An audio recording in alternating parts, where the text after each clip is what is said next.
यहाँ मार्केट में जाते हो तो सूटकेस में पैसा ले जाते हो और थोड़ा सा सामान गोल्ड वोल्ड लो या कुछ डायमंड लो तो कितना सा लेकर आते हो, थोड़ा सा लेकर आते हो। और परमात्मा के पास मुट्ठी में चावल लाते हो, ये कर देना, ये कर देना, ये कर देना। हमने कि नौकर समझ लिया कि इतना काम कर देना, और नहीं तो उसे कहते अब तो इनमें को तो ये तो सच्चे ही नहीं रह रहे, तो सच्चे हो गए। पर आदमी कितना बेईमान है, अपने पैसों से भगवान लाता, दूसरे दिन उसी भगवान से पैसे मांगने पहुंच जाता। अरे उसने इतना दिया है, उससे क्या मांगते हो? मांगना है तो निज पद दीजिए मोरे, मेरे न चाहे कछु और, इस रत्नत्रय निधि दीजिए उन्हें। वो रत्नत्रय मांगो जो आज तक नहीं मिला। एक बार भी श्रद्धा हो जाती तो आगामी समय में आज हमारी ये हालत नहीं होती। आज हम मंदिरों में भिखारी की तरह, हमारे जीवन में कोई मायूसी नहीं होती, क्योंकि जीने की कला आना चाहिए। धर्मात्मा तो कहता है मैं नरक में भी रहूं, तुम्हारे चरणों में श्रद्धा बनी रहे। मैं नहीं चाहता हूं स्वर्ग और बड़ी कोठियां और धन के अंबार, ये दे दो जिस भिखारी को चाहिए। मुझे तो एक चीज देना, जब तक निर्वाण की प्राप्ति नहीं होती है तब तक मेरी भक्ति तुम्हारे चरणों में बनी रहे, और तुम्हारे चरण हमारे दिल में बने रहे। कैसे चरण? ये वाले चरण नहीं, वो आचरणवान चरण बने रहे, फिर इतनी संपत्ति के बीच भी अपने अंदर थे। ये चरण की कभी बात आई है? सच बताना, आप लोग मंदिर में बैठे हो, रोज बोलते भगवान वहां बुला लो, लेकिन सत्य जिंदगी भर नहीं सुनाते हो। सुनने वाला चला जाता तब सुनाते हो, राम नाम सत्य है, सत्य बोले गत्य है, अरिहंत नाम सत्य है, सत्य बोले गत्य। हमने कहा कितना बेईमान आदमी, जीवन भर बेचारे को सत्य में ना जीने दिया, ना सुनने दिया, ना रहने दिया। हम हमेशा कहते हैं बाबूजी ये आपका जहाँ पसीना गिरेगा वहां हम खून गिरा देंगे, आपको कुछ नहीं होने देंगे। और जिस दिन सांस गिरे सबको फोन लगा दोगे और सब आएंगे तैयारी से कि आए और ले चलो इन्हें। हमने कि रहने दो, बेचारे ने इतना कमाए, इतनी तो बेइज्जती मत करो। उसे कम से कम इतना जमीन खरीदे, एक आध खेत में उसकी अच्छी स्मृति बना दो। क्या 3 दिन बाद जानते हो, और कहने लगे हम उनके आज फूल चुनने गए थे। हमने कहा राख में से कहीं फूल निकलते हैं? बेईमानी की भी हद होती है। अरे बेईमानी की भी हद होती। कभी कहीं फूल देखे हैं क्या राख में से फूल निकलते हुए? आग में कहीं फूल निकलते हैं क्या? आग में सोना तपता है तो जरूर सोना कीमती हो जाता है। तुम जीवन में त्याग की आग में, हम पढ़ते भी है रागे आग दंगे सदा ताती समामृत से, चिर भजे विषय कसाए अब तो त्याग निज पद वे। हमने जीवन भर कहते हैं राग आग दगे सदा। कौन से जीवन में किस दिन विराम आएगा जब आप कहोगे हम तृप्त हैं, आप कुछ नहीं चाहिए।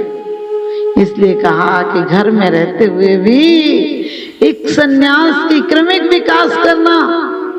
हमारे जीवन में कितने सुंदर पड़ाव 4 आयाम बताए थे कि 25 साल तक पूर्ण ब्रह्मचर्य में रहना, जहां वासनाओं की एक कणिका तक नहीं आ पाती है, उस आश्रम में रहना। आज हमारे बच्चे किस माहौल में रह रहे हैं? जो हमारे बच्चों को 25 साल तक एक दाम्पत्य जीवन से, वासना की आंधियों से बहुत दूर खड़े होते थे, और वो निर्भीक, निर्द्वंद, निर्लोभ जीवन जीते थे। एक सन्यासी से आनंद भरा जीवन, जीवन की ऊर्जा जिस समय ऊर्ध्वगामी हुई थी, विकसित हुई थी, नया आयाम लिया था, नए सोपान पे कदम रखा था, उस समय क्या बढ़िया जिंदगी थी। मैत्री भाव था, सबके प्रति साम्य भाव था, सारी कलाओं का विकास हुआ था, एक जीवन का अपूर्व आनंद था। चाहे वो लकड़ी तोड़े, चाहे घास लाएं, चाहे जानवरों को खिलाएं, चाहे खाना बनाएं, जीवन में संपूर्ण विकास था। शस्त्र सारी कलाएं सिखाई जाती थी उन्हें। और उसके बाद जब 25 साल के बाद वो ग्रस्त जीवन में प्रवेश करते थे तो उन्हें एक बोझ लगता था, जिम्मेदारी लगती थी, पारिवारिक एक उत्तरदायित्व था जो उन्हें निभाना था। लेकिन वो पूर्व की स्मृति उन्हें बार बार कचोटती थी कि वो जिंदगी पुनः कब मिलेगी, उसी का प्रयास रखना। जो ये कितना आनंद भरा मैत्रीपूर्ण जीवन जिया था वो कब मिलेगा। इसलिए वो 25 साल तक अपने उत्तरदायित्व को निभाते हुए दाम्पत्य जीवन में पूर्ण विकास था उसका, क्योंकि वासनाओं ने उसके पहले उस जीवन को नहीं जाना था इसलिए। और उसके बाद जैसे ही उसका बच्चा बड़ा हो जाता था, विवाह होता था, वैसे ही वो वानप्रस्थ हो जाता था, यानी उदासीन रूप से घर में रहता था। कुछ निर्देश देने हो तो देता था, लेकिन लिप्त होकर नहीं रहता था। और एक अंतिम पड़ाव पर घर में रहता हुआ भी सन्यासी की भांति हो जाता था, घर में ही सन्यास फलित हो जाता था।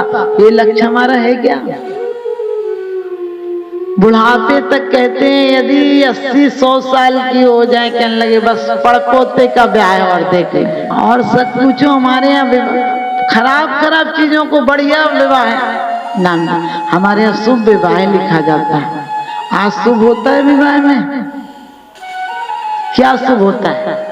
परमात्मा को पीठ हो जाए, लेकिन कैमरे वाले को पीठ नहीं होना चाहिए। परमात्मा को देखकर तुम्हारी मुस्कुराहट नहीं आती, कैमरे वाले को देख के मुस्कुराते। बताओ ये परमात्मा की पूजा? परमात्मा के चरणों में तो औपचारिकता से आधे तो बाहर ही खड़े रह जाते हैं, उनके तो जूते नहीं उतरते हैं। परमात्मा के सामने डांस भक्ति नहीं होती है। एक कौ भक्ति तो ऐसे से ताली बजाएंगे जैसे जबरदस्ती किसी ने सजा दे रखी। और आप समझ गए घोड़ी के आगे कितना डांस करते हो। हमारे यहाँ बाजारू महिलाएं आती थी डांस करने, पहले किराए की औरतें आती थी, कोई घर की औरतें बाजार में नहीं नाचती थी। अब देखो घर की औरतें बाजार में डांस करती। सोचो हमारा पतन कितना हुआ है। और हम कहते धर्म का बहुत विकास हुआ। इसको धर्म का विकास कहते हैं? ये प्रदर्शन हुआ है, आत्मदर्शन नहीं हुआ है। ये अभिनेता बने हो, मोक्ष मार्ग के नेता की शुरुआत भी नहीं हुई है। इसलिए कहा गेही पे ग्रह में न रहे जो जलते भिन्न कमल है, नगर नारी को प्यार यथा कादे में है ममल। घर में रहता हुआ सबसे लड़के नहीं रहता है। अभी कभी कभी देखना, अभी महिलाएं कहती हमारे तो इस कीड़ा कूदते हुए जिंदगी निकल गई। अरे कौन कहता है तुम कीड़ा कूचो? हमारे यहाँ ग्रस्त आश्रम संन्यास की सीढ़ी है। घर में रहते हुए एक अवस्था ऐसी आए जब कसायों में मंदता आ जाए, उदासीनता आ जाए, लेकिन दुश्मनी नहीं हो जाए। दुश्मनी हो गई इसका मतलब तुमने जड़ में जहर घोल दिया। क्योंकि जितने राग द्वेष परिणाम हैं, जितनी विकथाएं हैं, जितने आर्तरौद्र परिणाम है, वो क्या है? दुर्गति के कारण है, पाप बंध के कारण है। और कोई मेरे से तो कोई पूछता ही नहीं, नहीं पूछे तो और अच्छी बात है। एक जीवन पर अपना स्वयं का संकल्प बनाओ कि परिवार वाले हमसे बात कर लें, इतना ही बहुत है। अपने दिन मत भूलो कि एक दिन हुआ था जब आप विवाह के बाद आए थे, तो जिस माँ ने 25 साल तक अपने बेटे को तोते की तरह पढ़ाया था, पत्नी 5 दिन में उसे कबूतर की तरह पढ़ा देती है, सब उसका हो जाता। सोचो एक समय आएगा जो जीते जी हट गया, मेरा मोह हट जाए उससे, लेकिन नहीं, वो ही अधिकार बना रहता है कि मेरा बेटा मेरे से बिना पूछे करता नहीं था, ये कौन आ गई। फिर मन में आता है कुछ कर दिया होगा इसके, मायके में तो चलता ही है, कुछ खिला पिला दिया होगा। अरे खिला पिला क्या दिया, हम घर में रहते हुए ऐसे रहे कि जैसे सच पूछो हम हीरा हो जाएं। कंकड़ की जिंदगी बहुत जी है, आज एक जहरी मिला है जो हमें कंकड़ को हीरा कर देगा। ये पत्थर क्या थे? पत्थर थे, किसी कारीगर के हाथ में पहुंचे तो प्रतिमा बन गए। लेकिन सच पूछो किसी संस्कारवान के हाथ में पहुंचे तो परमात्मा बन गए। हम कैसे कंकड़ हैं कि जीवन भर कंकड़ रहे आते हैं। हमारी यात्रा तो उसी तरह से है। एक कंकड़ ने कहा क्या तुम्हारे साथ जीना, मैं तो विदेश की यात्रा पे जाऊंगा। कोई मनचला मिल गया, उसने लिया और कंकड़ ऊपर फेंक दिया। ऊपर भी क्या फेंका, राजमहल पर शीशे पर टकराया और राजमहल के शीशे पे टकराया, खिड़की का शीशा टूटा और अंदर चला गया कंकड़। पत्थर खुश हो गया, पत्थर खुश हो गया, कहने लगे वाह, इसी की तो यात्रा की तलाश थी। आज मैं क्या सुंदर व्यवस्थाएं हैं, मेरे स्वागत के लिए इतनी तैयारियां, यहाँ कालीन लगे हैं, अगरबत्ती, सुगंध, फूल बिछाए गए हैं। मैं तो, मेरी तो किस्मत खुल गई। मैं सोचता ही था जिस दिन ऊपर जाऊंगा तो अलग मेरी खातिरदारी होगी। लेकिन जैसे ही शीशा चटकने की आवाज आई, एक नौकर आया और उसने उठाया कंकड़ को और फेंका। कंकड़ फिर अपने कंकड़ समूह में भी नहीं पहुंच पाया, ना जाने किस नाली में चला गया।